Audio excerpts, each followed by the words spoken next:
Good evening and welcome to the Financial Week. I'm Javon Keys. The cost of goods and services increased by 6.8% on an annual basis as at August. The Statistical Institute of Jamaica, STATIN, says the inflation rate was influenced by increases in the cost of the heavily weighted divisions, food and non-alcoholic beverages, and restaurants and accommodation services. That means the cost of food as well as hotel stays increased. Now, a further increase in the cost was, however, halted by a 1.2% drop in the costs associated with transportation. The rate of price increases was just outside the Bank of Jamaica's 4 to 6% target range. Now, for the month of August alone, STATIN says prices went up by 1%. The main contributor to this movement was a 1.4% rise in the cost of food and non-alcoholic beverages. There was also higher rates for mobile communication services. The BOJ projects the inflation rate will return to its target range by the end of the calendar year.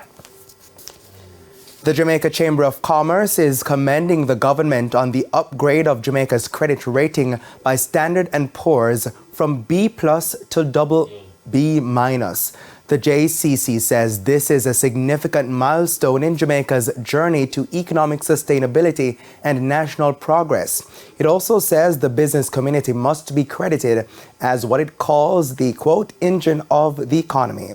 It says better ratings can mean lower interest rates and lower costs for borrowing for Jamaica.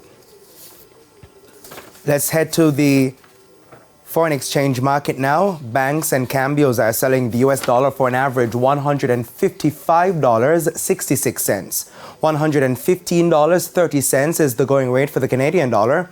The average cost for the pound is $195.17, while it's costing $168.20 for the euro.